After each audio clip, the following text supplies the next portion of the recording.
Today we pick it up in Psalm 25, and I have one. I think this is just a beautiful verse. One verse we want to talk about today. So we read yesterday, "Good and upright is the Lord. Therefore will he teach sinners the way." One of the themes of this psalm is David keeps coming back to God, teach me. I need help. I need your instruction. He comes back to a desire. He longs to walk God's way, and we're going to find out why in a minute.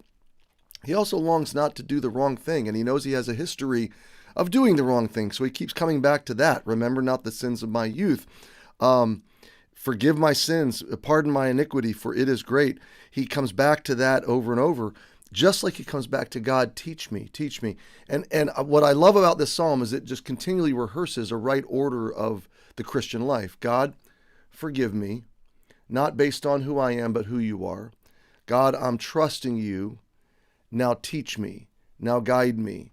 Now I want to follow you. And that's the natural progression of belief in Jesus. That's the natural progression of the Christian journey, is that we believe, and that belief brings us into a relationship of following and learning, and he the teacher, and we the students, and walking in a new path, frankly, and on the path that he has designed for us. Now, God's paths, sometimes the concept of this scares us, or we view it as something that, only the most devoted really give themselves, just almost like in sacrificial torment and personal torture. Like there's real suffering involved in just surrendering to God's path for my life, because we all know God's an oppressor. Well, that couldn't be further from the truth.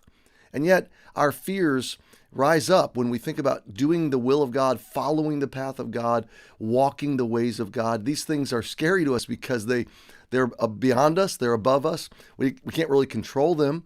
We don't know that they're in line with our dreams or our desires, and so they just frighten us. They seem like intrusions into our lives. Well, look at what David says. Verse 9, he says, "The meek will he guide in judgment, the meek will he teach his way." The implication there is God's judgment and God's way is the most desirable. Okay, so David's not even struggling with desire. He's struggling with the fear. He's not afraid of God's path. He's afraid of missing God's path. Okay, he has already reckoned in his heart and mind God's path, God's way is the way. It's the most joyful. It's the most happy. It's what my heart was designed to find and know and understand. It's where I will most flourish. It's better than my way. It's kind of like, you've probably heard me tell the story, or I wrote about it in Discover Your Destiny, the story of Lance when he was little, wanting to go to Dimples, which was a little putt-putt golf, kind of air bounce, play in the maze kind of place there where we lived in the high desert of Southern California. And so when he was 5 or 6, we could go spend $5 or $10 at Dimples, spend an afternoon there. Dana and I could enjoy talking and enjoy a soda or a snack, and Lance would be playing and just playing to his heart's content. Dimples was all the fun he could ever imagine. Well, one day when he was about 5, we'd gone to Dimples, from the time he could remember, so 3, 4, 5. Middle of his kindergarten year, we had saved up some money. We're going to go to Disneyland, and he'd never been. Not in his cognitive memory could he remember being at Disneyland. He had been there as a child, as a baby, but this was his first experience to go to Disneyland. So he gets in the car. We picked him up from kindergarten, and I was so excited as a dad to take him for the first time to Disneyland. And I said, "Guess where we're going?" And he said, "Dimples." Now, Dimples was his way, his path, his understanding. And I said, "No, we're not going to Dimples today." Now, in that moment, his countenance fell, his spirit fell. He was absolutely distraught and disappointed that we weren't going to Dimples, because that's what we always did on Thursdays, my day off. Well, I said, "Today," and I'm so excited about this, like a little drum roll going off in my head, "today we're going to Disneyland." And I shouted it, and I was ready for Lance to be bouncing off the ceiling. And he sat back in his chair, and he folded his arms and frowned, and he said, "I don't want to go to Disneyland. I want to go to Dimples." And thus began an argument, okay? Me arguing for Disneyland. I looked at Dana and I said, "What in the world?" She was sitting next to me. I'm like, "What's wrong with your kid?" And she laughed and she said, "He doesn't know what Disneyland is. He has no reference points. He doesn't have in his mind the image that we have when we say Disneyland, and it dawned on me. His mind could not comprehend the path that I had ordained for that day. And so I eventually had to say, Lance, sit down, stop arguing with me, buckle up, go to sleep, take a nap. We're driving for a little while, but when we get there, I'll wake you up. We are going to Disneyland, and you're going to love it. So trust me. So we got there an hour and a half later. Lance was zonked out in his car seat, and we unbuckled him and got all set up, and we were walking into the front gate of Disneyland. We walked into Disneyland, and all there is the flower bed and the train station.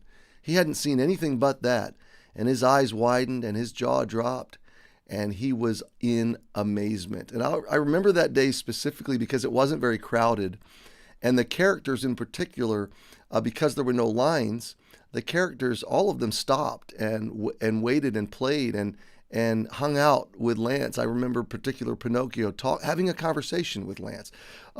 So it was a fun day, but it was a day that Lance couldn't even comprehend. Now, I want you to think of that as we read verse 10. All the paths of the Lord are mercy and truth unto such as keep his covenant and his testimonies. So first of all, the paths of the Lord are mercy and truth. What does that mean? Well, truth meaning there's no deception. There is a bedrock of solid ground reality in God's paths, but they're merciful paths. And what does that mean? Well, we don't get onto his path by our own deserving or work or achievements. We can never deserve that. We're put on his path by mercy. They are paths of mercy. They're paths in which we continually experience his unfolding mercy. And they're paths designed by a merciful heart. Now, I want you to see the threefold kind of mercy I just talked about, okay? We get on the path by mercy. We can never deserve it. We experience unfolding mercies every day on that path and truth, and we grow in that truth. And they're designed, those very paths are designed by a heart of mercy. So God's path for me is a flourishing, joyful, delightful path. All the paths of the Lord are mercy and truth unto such as keep his covenant and his testimonies. Now, Cary, isn't that conditional?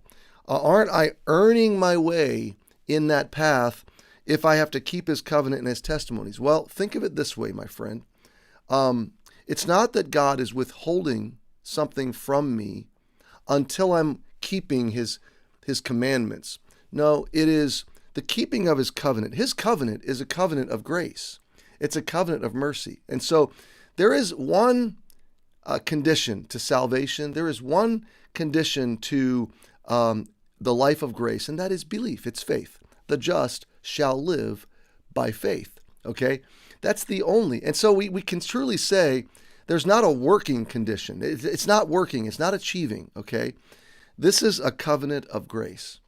And so it's not that God is withholding his goodness until I am on my best behavior. No, it's that I am withholding myself from his path until I enter into the covenant of grace, until I receive Jesus and trust in his forgiveness and his mercy and his gift of salvation. But once I embrace by faith that covenant, and that's what the idea of keeping his covenant, okay? And think of it this way.